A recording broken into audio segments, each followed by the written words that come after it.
My name is Adam Simon. I am a professor in the Department of Earth and Environmental Sciences at the University of Michigan. I am also appointed as a faculty member in the undergraduate program in the environment known as PITE, which is effectively an environmental studies program that is run between the College of LS&A and SEAS, the School for Environment and Sustainability. And I'm happy to welcome all of you here on this beautiful Wednesday morning in Ann Arbor, where it actually is a beautiful day. The sun is out. So God woke up in a really good mood and she decided to turn the sun on for us to welcome you to what is the fourth webinar in a series of webinars that focus on all aspects of carbon neutrality. We ran a seminar in November, a webinar in November that focused on how you finance carbon neutrality. We ran a second webinar that focused on environmental justice and the connections between environmental justice, energy justice, and climate change. We ran a third webinar that focused on what and how are other universities doing to mitigate their impacts on anthropogenic climate change. And among those three webinars, we learned a lot. Certainly I learned a lot, so I found them really beneficial. And today, I'm really excited to welcome everybody to our fourth webinar. And I'm going to turn it over to our moderator, Sara Soderstrom. Sara has a background in sustainable business. She is a professor of organizational studies at the University of Michigan. She is also affiliated with the Herb Institute, which is a partnership between the Ross School of Business and the School for Environment and Sustainability. And when we ideated this webinar, she was the first person that popped in my mind. Seriously, the very first person who popped in my mind who would just be perfect for moderating today. So Sara, I'm going to turn it over to you and turn my video off. And I look forward to learning a lot from you and from our panelists today. Great, thank you, Adam. Set a high bar. I think my goal as a moderator is to not talk very much so that we can take advantage of our powerful panelists who we have here. And I want to introduce them briefly, and I'm going to ask each of them to just take a minute to also share a little bit more about their background in bringing to this space of thinking about climate action. And so, again, we have a really great panel reflecting a number of different industries that connect with the University of Michigan. So first we have Liesl Clark, who's the director of the Michigan Department of Environment, Great Lakes and Energy. And that is the state organization that is committed to and leading commitment to climate action and climate justice while we're exploring broader environmental impacts. And so the networks across nonprofits, universities, businesses, and the government here in our state are central to the work that Liesl is doing every day. Rame Hemstreet is the Vice President of Operations and the Chief Energy Officer for Kaiser Permanente, the largest integrated nonprofit health systems. And they've had a long-standing commitment to thinking about carbon neutrality and energy usage. For those of you who are in some of my classes, we'll read about it later this semester around that case. And when we think about the University of Michigan system and the importance and centrality of our hospitals, learning from and engaging in these transitions from his expertise is going to be central to our success. And then last but not least, we have Meghan Zahniser, who's the Executive Director for the Association for the Advancement of Sustainability in Higher Education. This is a really powerful network of universities thinking about how to be more sustainable across their pedagogies, operations, and roles as public stewards in their spaces. And so we're really excited to be able to learn from each of them today. And I want to just quickly ask each of them to say hello as we get here. I will go opposite alphabetical order this way so we can start with Meghan. Hi, everyone. Good morning. Meghan Fay Zahniser. Happy to be here with y'all. I've been with ASHE for 12 years, executive director for 6, but honestly doing sustainability work and climate action since I was a student activist at the University of Buffalo in the 90s. So I'm really happy to be here today to learn from the panelists as well, in addition to sharing at least some stories from the members of ASHE, which we'll talk about shortly. Thank you. I like the connection to how so much of this starts with student activism and where we see the drives that way. Thanks, Meghan. Rame Hemstreet. Good morning, everyone, and thanks for having me. I'm out here in San Francisco, California. It's a lovely day here as well. By the way, this is the best time of year to visit San Francisco. It's always beautiful, and no fog.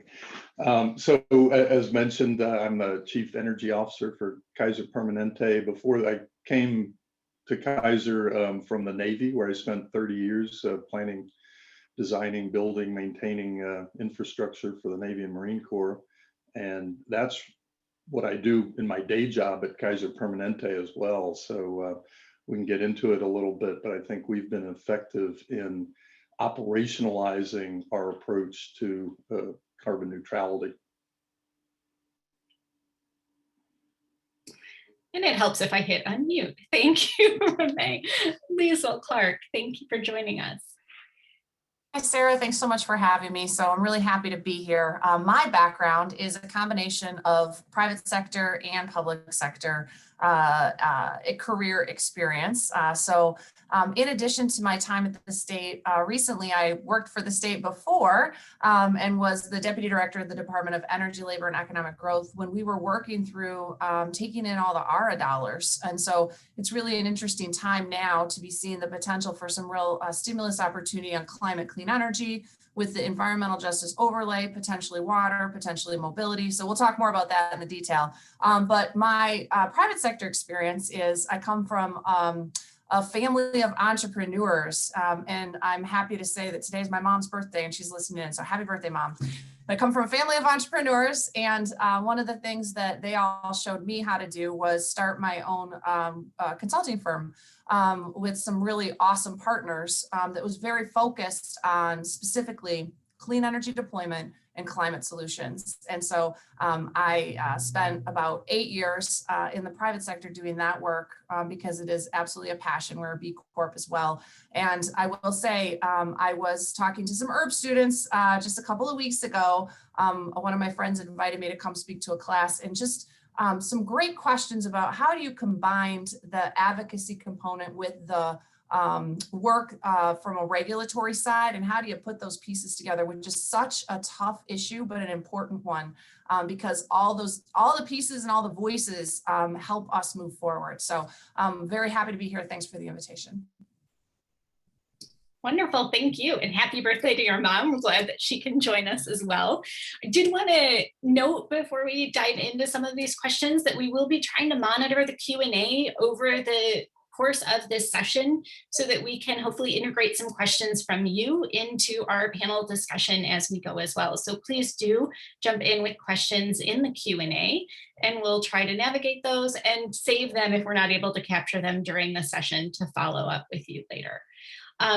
One of the first things I wanted to ask our panelists around, given your expertise and your visibility in so many different areas, is to actually share some examples of successful organizational change towards carbon neutrality. So if we were to vision Michigan 5-10 years from now, hopefully we'll be one of those stories, but we'd love to hear from you some examples. I thought it would be great to start with the perspective from the larger university network. And so Megan, if you could share some examples from your kind of experience, that would be great. Yeah, absolutely. Thanks, Sarah. And I guess maybe just a little bit of context to share with the group the perspective that I'm bringing. As Sarah mentioned, I represent ASHE, and everyone who's dialing in here, I'm assuming, is affiliated with the University of Michigan. University of Michigan is a member of ASHE, so y'all can have access to our member resources. And we have tremendous resources for not just carbon neutrality, but sustainability and operations, curriculum, et cetera. So if there's anything here that you're sort of curious about, I encourage y'all to go to our website and check it out a bit more, which is ashe.org, aashe.org. So in terms of success stories, again, sort of context is ASHE has about 900 campuses, primarily in the United States, but really throughout the world, that are engaging in our resources. Some of you might be familiar with STARS. STARS is the Sustainability Tracking Assessment and Rating System. The University of Michigan is a STARS rated institution as well. So when I think about success stories, first of all, it's easy to point to, there are 9 campuses in the United States that are carbon neutral. And they have wonderful accomplishments. That's awesome. And I'm sure that many folks from the University of Michigan will look at that list of 9 mostly small liberal arts colleges and be like, does not apply. This is not relevant to us. However, when you extrapolate a little bit more and think about the nearly 900 campuses that ASHE's working with, what I started thinking about was through the lens of stars. And the fact that we have 900 members throughout the world, we have 1,000 institutions across 44 countries using stars. So it really is sort of the benchmark for sustainability in higher education. And when I say sustainability, I really am thinking about the breadth and depth that is really evidenced by the UN Sustainable Development Goals. So it's not just the operational lens. And I do think that's what a lot of the STARS Platinum campuses have in common. There's not 9 STARS Platinum campuses. Interestingly, all of the carbon neutral campuses, the 9, they all participated in STARS. And I can put links in here as soon as I finish this little overview. But I would say some of the key strategies that I've heard from UC Irvine in Southern California is STARS Platinum Institution. They have talked about their deep energy efficiency work going back decades. I would say from campuses like Middlebury, small liberal arts college in Vermont. Middlebury, basically, their efforts spurred from student demand over the past 20 years, really. Other institutions, Arizona State University, it was top-down approach. I would say one of the key themes for all the campuses that are carbon neutral, as well as all the institutions that are STARS Platinum, again, there's 9 of each, and the STARS Platinum institutions definitely are a little bit more, I'll say, relatable to University of Michigan. We've got Arizona State University, UC Irvine, University of New Hampshire, sort of the bigger research institutions. What both the larger research institutions as well as sort of the small liberal arts carbon neutral campuses have in common with each of these huge accomplishments of becoming carbon neutral as well as STARS Platinum institutions, there's a senior leadership commitment to basically not just setting the goals, but an implementation strategy. And they've empowered these change agents throughout the institution that are systems thinkers, that are individuals that are looking at sustainability holistically. And yes, championing incredible strategies that I'm sure we're going to hear about from our fellow panelists here in terms of operations, what they're doing in the built environment, what they're doing to transform their fleet, to try to transform purchasing, et cetera.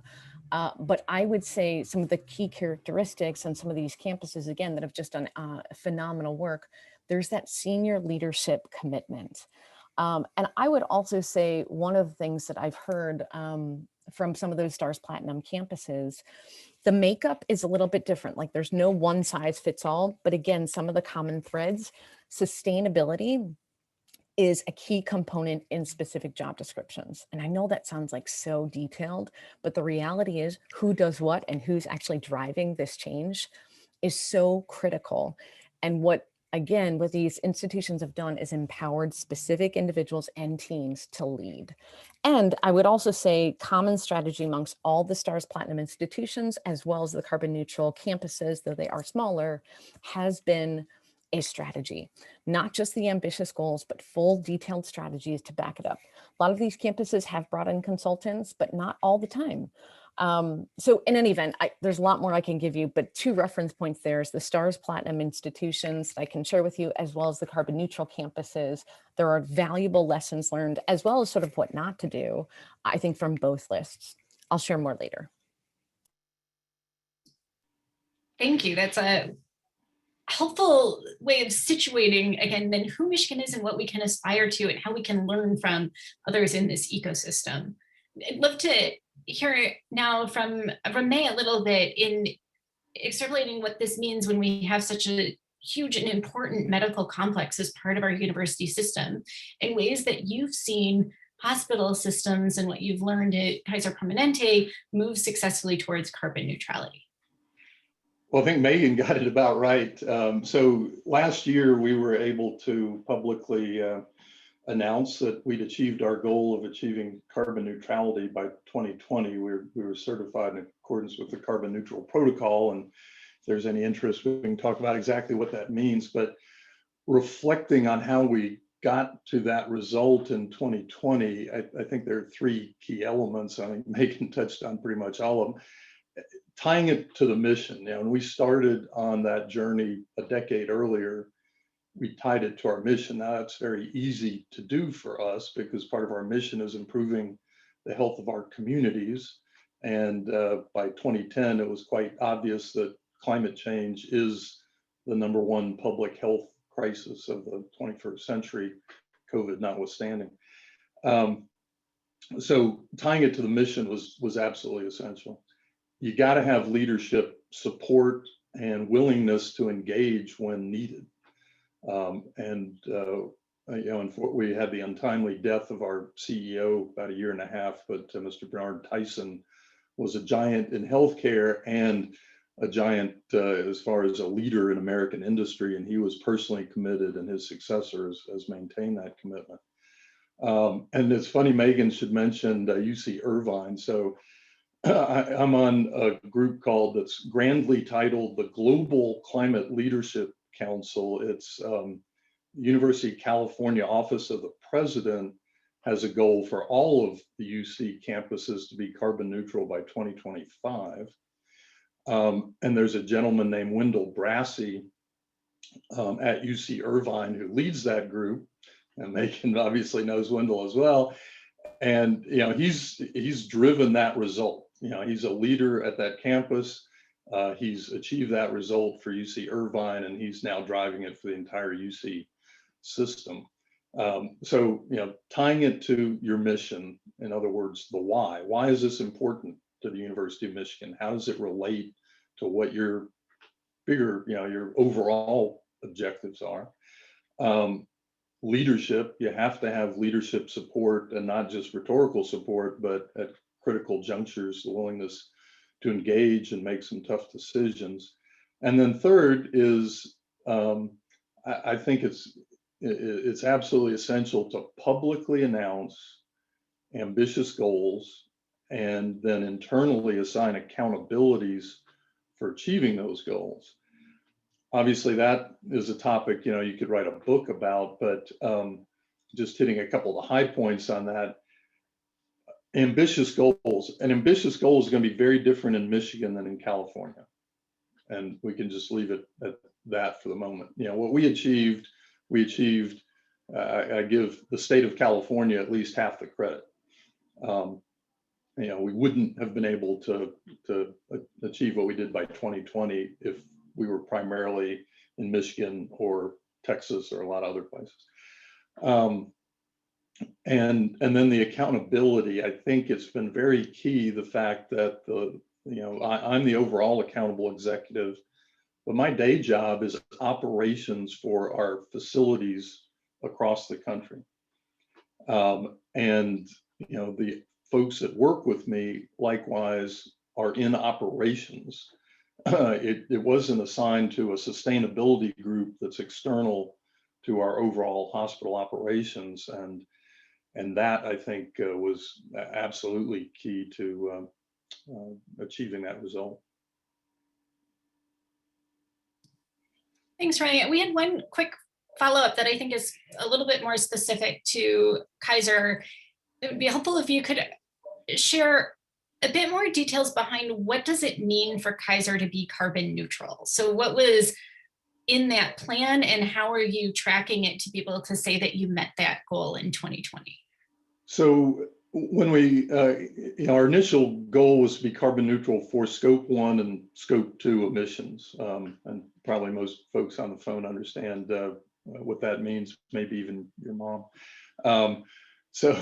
That was our initial goal. As we got into it, we found that the carbon neutral protocol, which was the certification method that we ended up choosing, also required elimination or compensation for some of our Scope 3 emissions.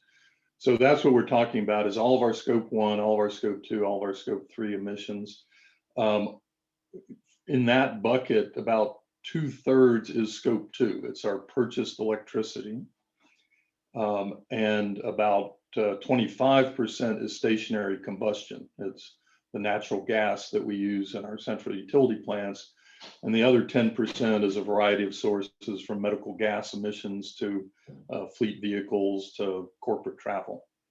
The totality of that is about 800,000 metric tons per year.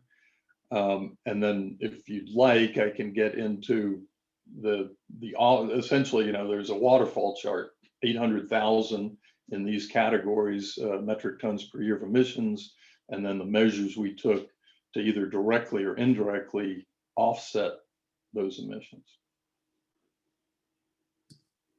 Thanks. That was some helpful background. And I think in a few minutes, we're going to come back to some questions around aligning and deciding on some of those strategies. But first, I want to hear a bit more from Liesl with what you're seeing at the state level and these interconnected networks that are supporting each other and moving towards carbon neutrality, particularly as we heard from Rame about the constraints and enabling that can happen from state level decisions in legislative spaces.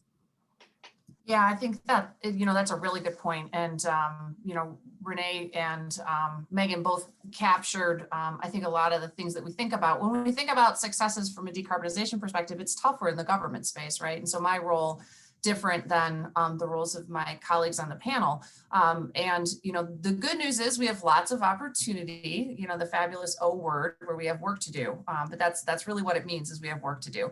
And so when we think about it from a state of Michigan perspective, we think about it in two ways. The first is kind of those short-term pieces. So where are we at in the short term?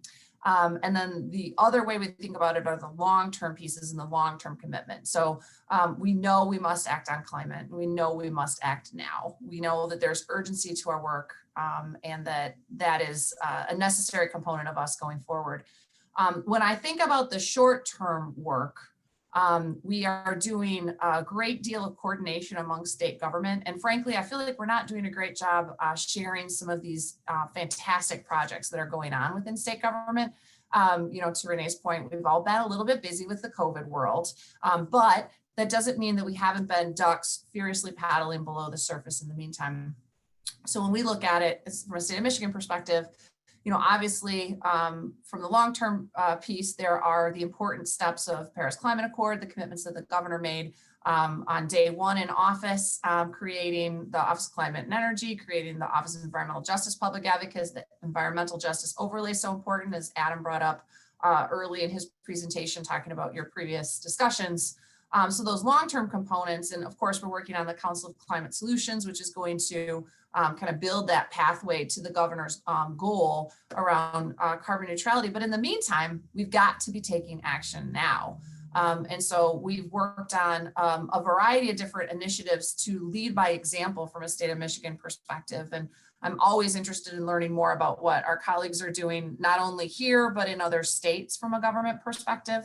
But we've been working on solar deployment on state lands. We've been working on turning our fish hatcheries into renewable power only. We've been working on EV infrastructure deployment. We've got charging stations in the Upper Peninsula now, which is a pretty wonderful thing, using our VW settlement dollars creatively to get electric school buses on the road. I just saw a story yesterday about the electric school buses in the Southeast Michigan area being used to deliver food to those in need. So that was just a wonderful way to kind of put all these pieces together. It's always important to remind folks, as we're talking about climate solutions, that climate solutions are mobility solutions, and mobility solutions are climate solutions because of that jumping up of carbon emissions over electric generation from a mobility perspective. So we've got to have solutions there. And Michigan is the world that, you know, or Michigan is the state that put the world on wheels, is also the hub for these advanced mobility solutions. And so we want to bring all these pieces together. And so what better way than to lead by example from a state government perspective? But that being said, there's so much more to do.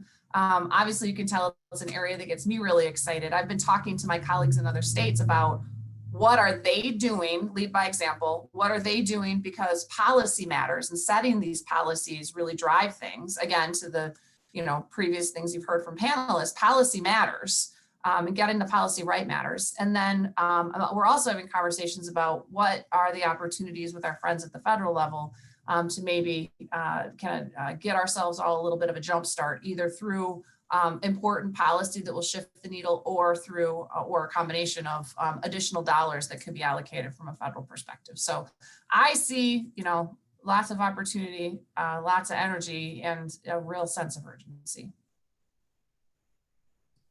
Thank you.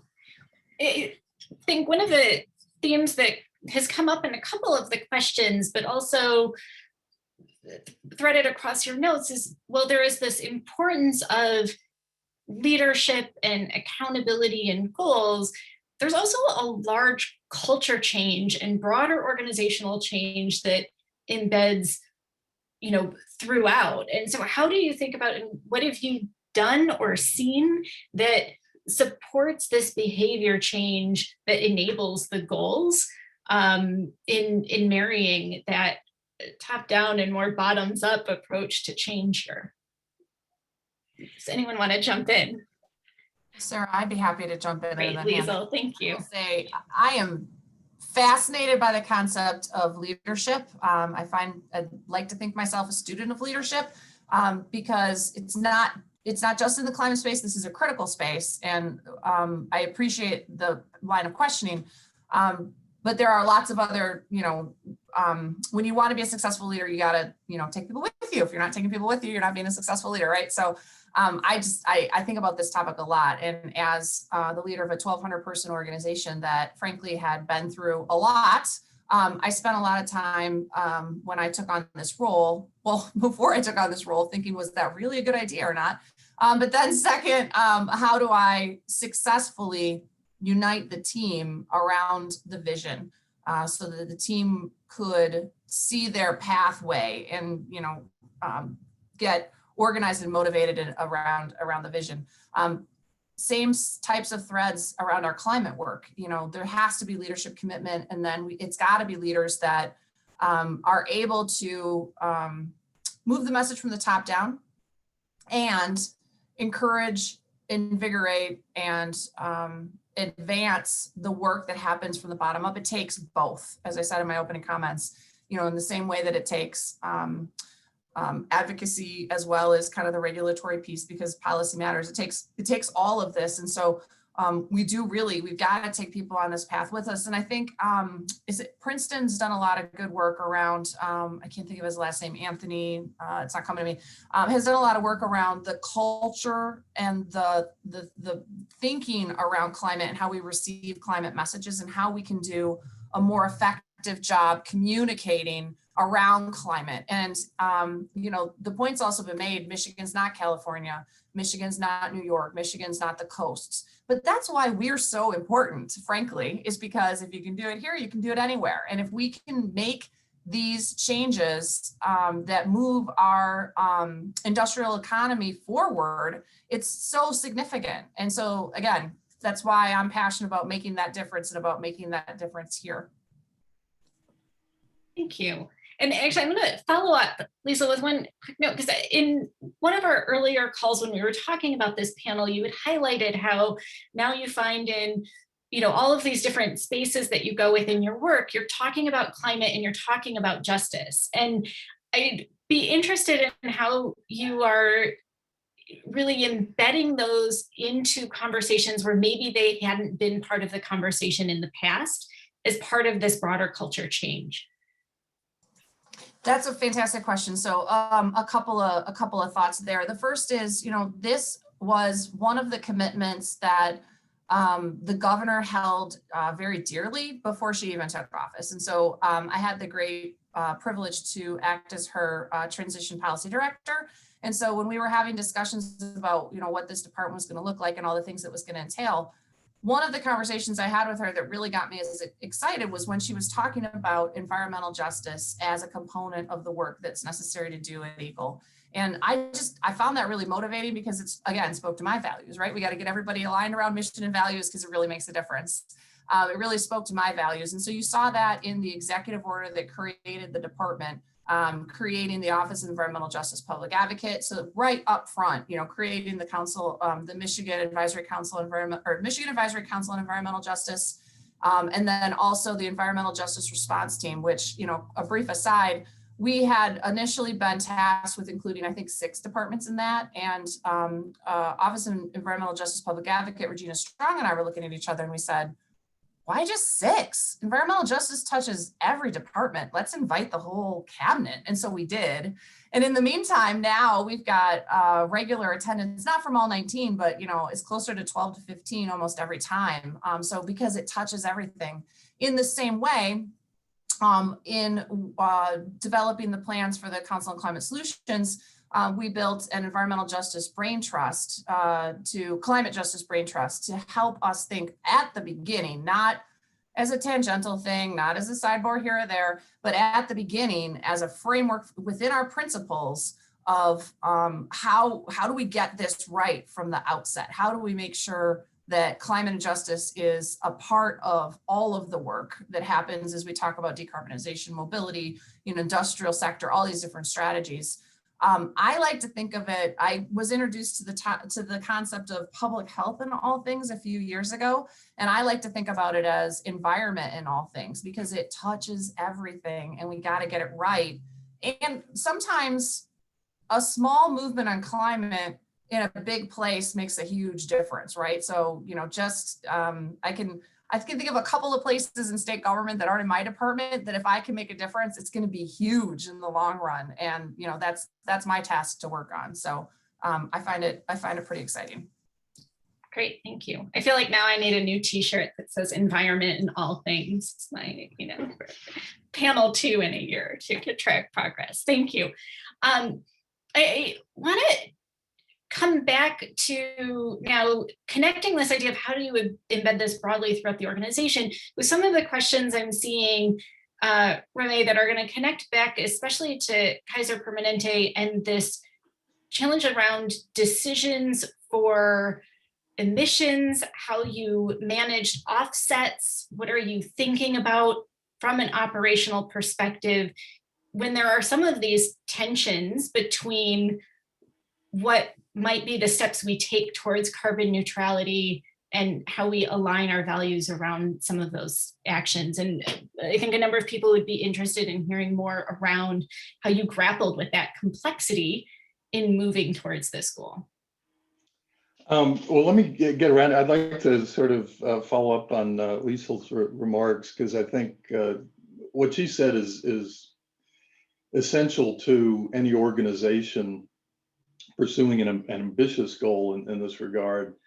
It really takes some folks with passion, perseverance, and it takes partnerships. There are various areas of expertise that are needed in order to do something like a virtual power purchase agreement, which the virtual power purchase agreements that we've done were the largest contributor to achieving that milestone last year.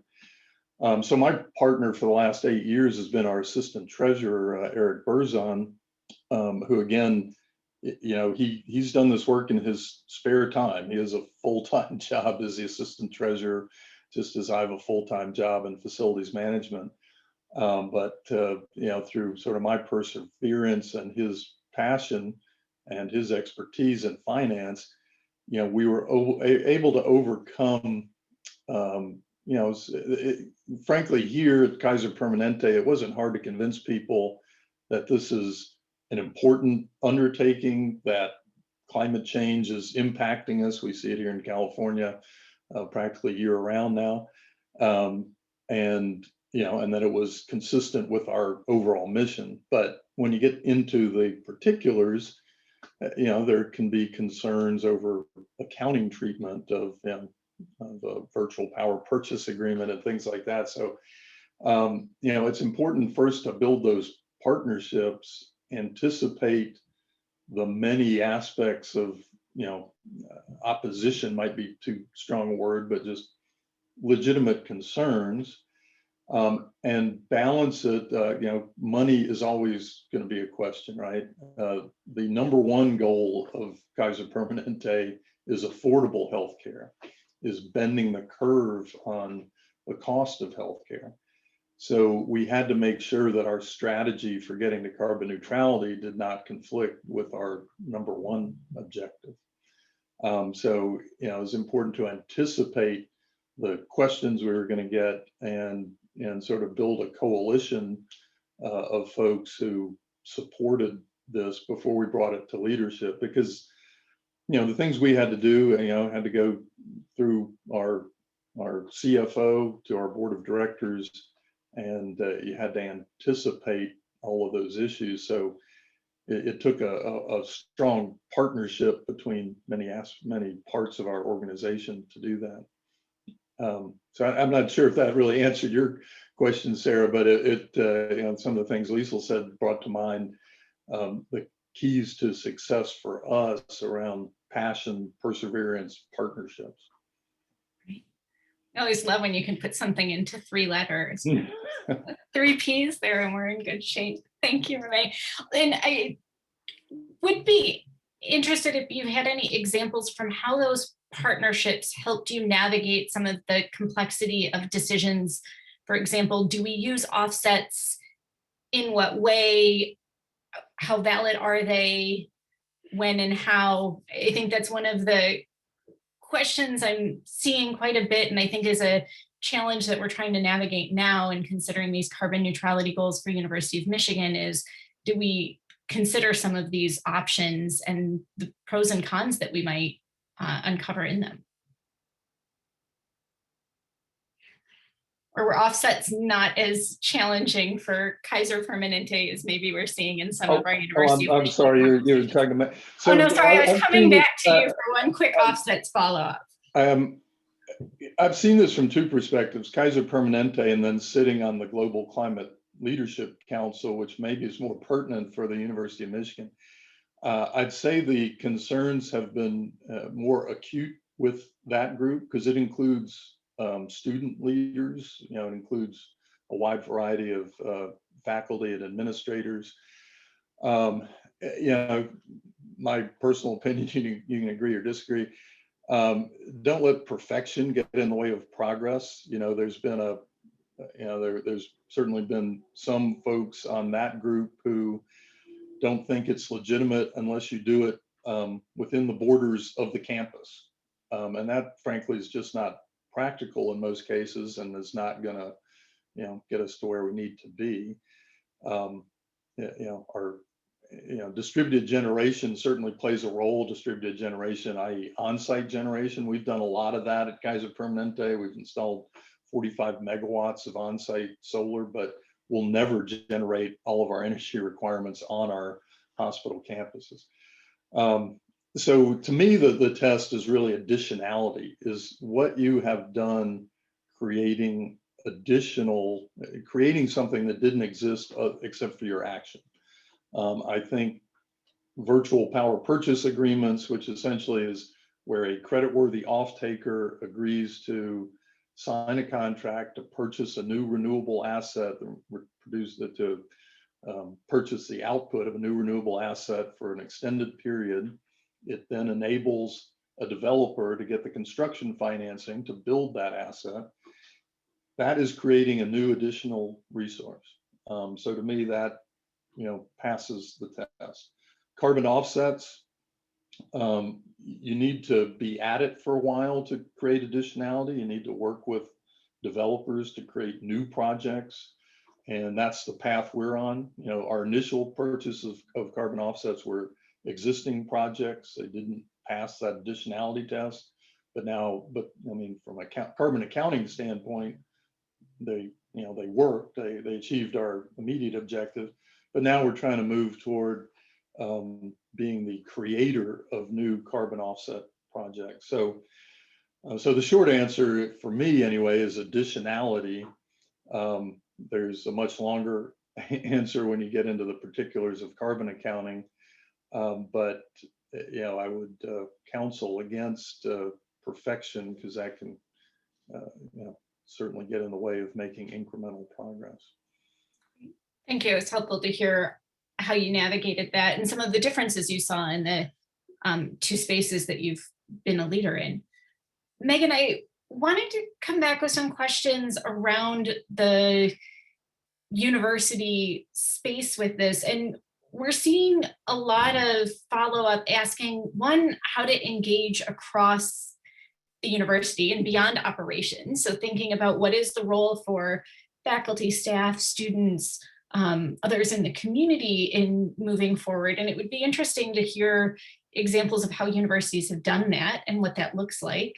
And similarly, how that connects with changes in things like rewards and recognition, activism and engagement, and that broader cultural change, again, supporting organizational change. Yeah, thanks, Sarah. And I have seen those questions and appreciated them. And for those that are sort of like, we get the senior leadership commitment is important, if not critical, as well as sort of like demand from students pushing the institution to do better.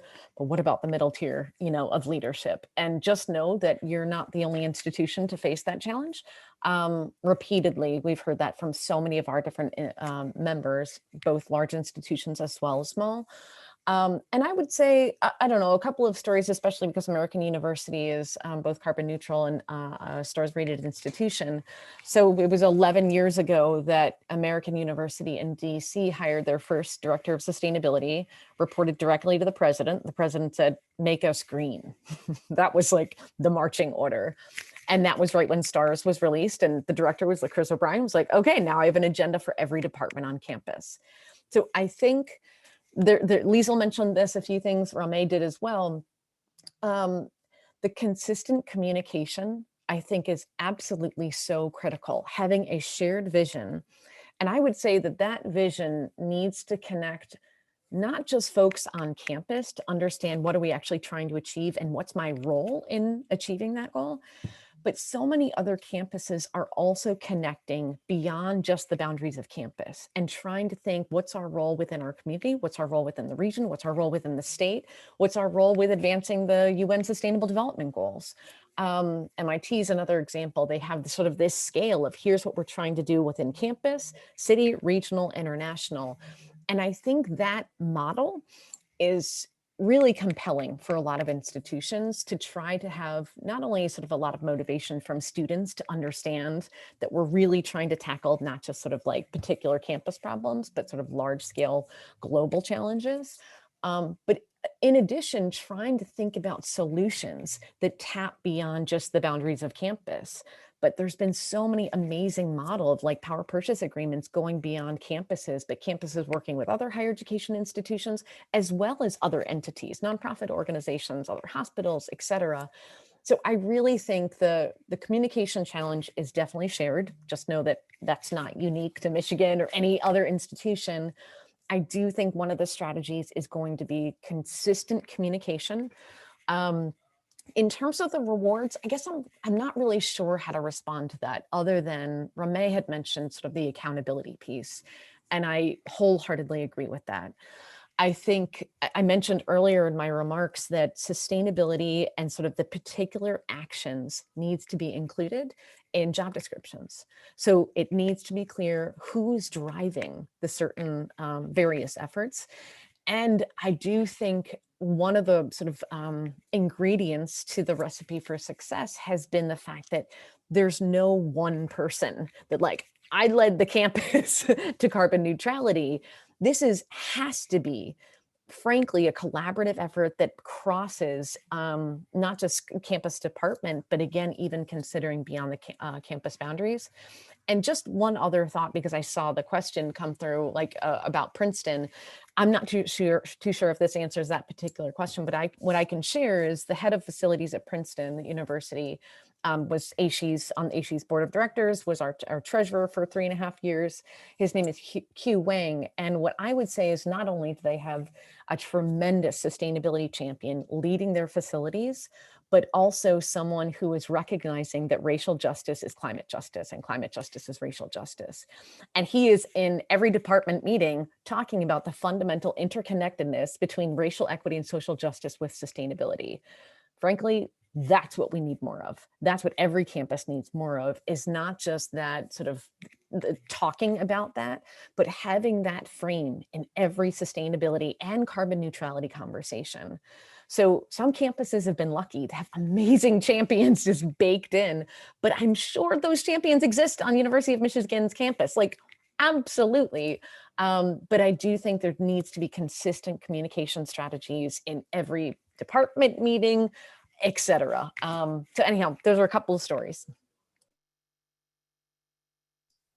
Thank you. That was great. And I loved the examples connecting to this. And I also appreciate the theme that we've heard across so much of this around integrating climate and carbon neutrality with climate justice and equity issues. And I think that's something for us to continue to reflect on and think about as we look forward in our carbon neutrality goals. So thank you all for bringing that.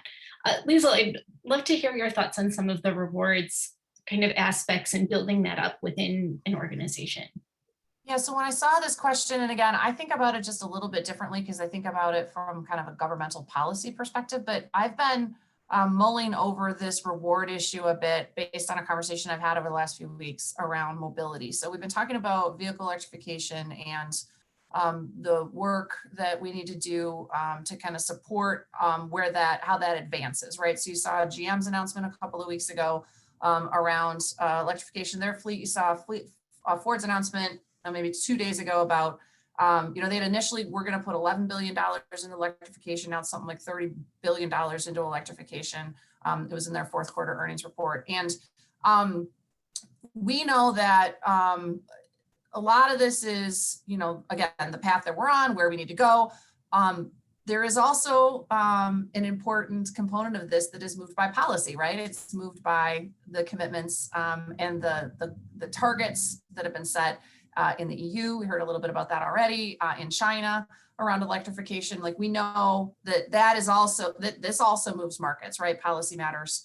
Well, one of the things that I've been thinking a bit about is when we talk about deployment of electric vehicles, obviously there's infrastructure needs, but then when you look at where we've seen EVs on the road, you see a lot of uptake in California and on the East Coast. And one of the pieces to that uptake is because non-monetary incentives matter too, right? And so in transportation environments where you've got HOV lanes and things like that, you see uptake because of the non-monetary incentives. So another type of reward, right? And so I've been mulling this over because our transportation system in Michigan looks different. And, everybody's got kind of geographical differences and cultural differences, et cetera. And so I've been toying with this is where are the rewards, right? And so how do you, another conversation I had with somebody that wasn't mobility related was, well, some things cost money, some things don't in the clean energy and climate world. In some cases, that investment of dollars is actually going to be super beneficial in the long run because of what we're going to avoid. But how do you deal with that? How do you pull that reward forward, right? So, it's a classic economic rent problem, basically, right? If you're not valuing everything correctly, it doesn't come out in the wash. But this concept of reward, I've been sort of toying with this, and specifically in the EV space, but how do you think about how do you craft policies in ways that helps people see immediate benefit? So is it some sort of, climate fund where you get dollars for resiliency build at the local level? I don't know, but it's been something I've been toying with. I think it's a great question. And I want all of you to help us answer how to craft this policy in a way that's going to move markets and move hearts and minds. Thank you. It is that continued challenge, right? How do we build this up, mobilize? We're hearing the importance of leadership and accountability, but also diffusion across the organization, and thinking through what practices and policies we can implement to help drive that. I think is where we are now as we translate these recommendations for carbon neutrality into action here with our University of Michigan plan. And so as we look to wrap up, I'd love to ask each of you, maybe as we think, why University of Michigan? Why is it important for Michigan to tackle this? Any last pieces of advice for us as a community, for our decision makers as we get ready to broach this? I haven't actually started anything yet with Rame first, because I've always gone either alphabetical or counter alphabetical order. So Rame, I'll put you in the hot spot here for the last pieces of advice and motivation for Michigan.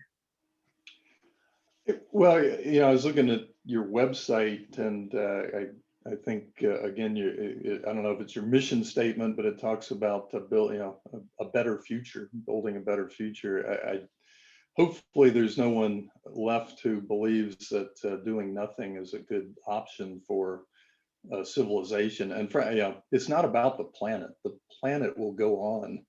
The planet existed before we were here, and it'll exist long after we're gone. It's about, everything else that the University of Michigan exists for, really hinges on whether or not we collectively respond to this challenge. So to me, it's an issue of accountability and responsibility. If you want to be an anchor institution, which I'm sure University of Michigan looks at itself as an anchor institution, you need to be part of the solution and collaborate. The last thought I'd leave you with is there are a lot of groups that can help. There was a question for me about natural gas in there, and I'll try to answer it in the chat, but more specifically, but there's a relatively new group called the Renewable Thermal Collaborative. And by participating in groups like that, we can forge the way ahead on issues like renewable natural gas, where we're sort of where we were 20 years ago with renewable electricity, today with renewable natural gas. But we'll get there if all important institutions in the community, like the University of Michigan, participate. Thank you. Megan. Well, to try and keep things positive, I'll say that, Michigan is incredibly, has such an incredible reputation. And so many folks in the ASHE community have such high regard for the academic programming, et cetera, within Michigan. And what I'm hearing from some of the chat today is that there's a lot of incredibly passionate people that expect more from the institution. And, this is where, as Rame just said, it's hard to ignore how dire the situation is, of how much needs to change on a sort of systemic level in order for us to avoid absolutely cataclysmic results. And frankly, I do worry that, Michigan, I worry about relevance for any institution that is not being, frankly, aggressive with their goals around carbon neutrality. And again, climate justice in general. And again, that integration of racial equity and social justice with their overall sustainability plan. Institutions that are not championing that, I think, will become obsolete for sure. And they're going to struggle, especially because students are going to be demanding that perspective and that frame. So I'm heartened because I'm hearing so many dedicated, passionate people from within the community. And I would say there are, incredible models around the country, if not the world, of institutions facing very similar challenges and how they're persevering.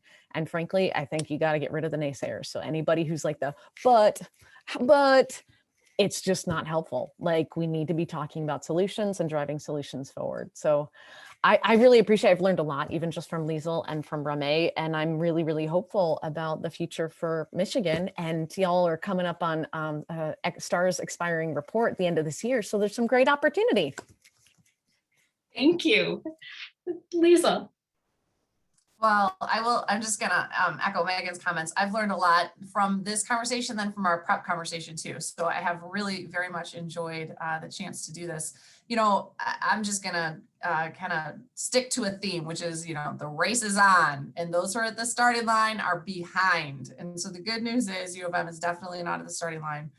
You've been moving forward. I think, we're seeing this progress as well articulated in this panel, but for those of you that pay attention, the private sector is moving forward. There's lots of action happening in the public sector as well. We definitely have more to do, but I think institutions that lead this charge are going to be given an immeasurable competitive edge, and that is the place to be. And that, I think, is where I suspect everyone involved in this conversation wants to be. And I think that there are all of the pieces, certainly at U of M, as well as in the state of Michigan, that we need in order to be successful. So decarbonization has got to be part of everything that we do in every sector of our economy. So I'm just going to continue. I guess we're all going to have shirts that say environment in all things or climate in all things. And I know that, you know, U of M's got the pieces that are necessary to move this forward and to adopt the solutions at scale that are necessary. I'm excited to continue to be part of the conversation, and I'm excited about the work that we're doing, not only here at the state level, but also with our federal partners. So thanks for the opportunity to be with you all. It's good to kind of get that shot in the arm of energy. Hopefully the shot in the arm of other kinds will be coming soon, but it moves us all forward. So thanks for the opportunity, and I appreciate being here. Thank you. A lot of the research I do around change advocates for sustainability and climate highlights the importance for these kind of boosters of energy as we face challenging, complex situations, advocating for change with a lot of uncertainty and complexity. And so thank you for being part of my space for that infusion today. I want to thank all of the panelists and just reflect on a couple of the themes in our last 2 minutes here as well, because I think we heard quite a bit about how we might imagine this better future of a carbon neutral Michigan and what's needed to move from where we are now to there, right? There is clear themes around strong leadership, diffuse across the organization that had accountability, the resources for moving forward, and not just talking about goals, but the solutions and the strategies in place for meeting them. And that was embedded across the organization, but more broadly in collaborations and partnerships at the local, the state, the national, and as Michigan, the global space, right? How can we think about beyond campus what our impact is in moving towards carbon neutrality? How can we do this in a way that centers environmental justice and equity? And think about that, communicating consistently that clear vision and goal so that it becomes part of who we are in tackling this enormous change and enormous fear, I think, with climate coming up, on how we continue to be a social actor for good as the University of Michigan. And so thank you all for this conversation. The questions and dialogue was fantastic. And I really appreciate the perspectives that each of our panelists came out. So as we want to just thank Liesl, Rame, and Meghan for sharing with us and engaging in this conversation. We really appreciate it. Thank you. And can I just jump back in here towards the end? Thank you to our panelists, Liesl, Rame, and Meghan, and also a huge thank you to Sara for taking your time to help plan this webinar, develop the questions, and facilitate today. You were fantastic, as we knew you would be. And for those of you who are participating, please reach out to us. You know, the group Voices for Carbon Neutrality is a group of faculty, students, staff, and people from the local community. And we'd love to hear from you, and we'd love to work with you in partnership to advance the University of Michigan's agenda to achieve carbon neutrality. We're looking forward to the release of the President's Carbon Neutrality Commission, which should be coming out imminently, if not in days and weeks. And you know, what we've learned today, just as a reminder, is one of the, I love, Meghan, when you said, but. You know, one of the big buts at the University of Michigan is, but we have a big healthcare system. We are a big university, 53,000 employees, 65,000 students. We have 3 campuses in Southeast Michigan. We have 40 million square feet of building space in almost 1,200 buildings. So we recognize it's huge. Then again, Kaiser Permanente, and Rame, correct me here, I believe when I looked up your statistics, you're probably equal to about 5 or 6 University of Michigan hospital systems. So we know it can be done. There is no question that it can be done. And I thank the panelists today for providing some really good real world examples about how it's been done effectively elsewhere. And hopefully the best thing for the University of Michigan is we're not at the starting line, although Liesl, I would say we're probably not very far past the starting line. But that we do have this roadmap of other institutions. And Liesl, I just want to remind everybody, when we had our panel on environmental justice with Lieutenant Governor Gilchrist, the Lieutenant Governor said the state of Michigan is all systems go and happy to partner with the university and the local community, the city of Ann Arbor, Washtenaw County. And so considering the new administration in Washington, D.C., I think this points to all systems go and that we can work towards a better future for all of us. So thank you very much. And thank you for all the participants watching. Have a great rest of your Wednesday.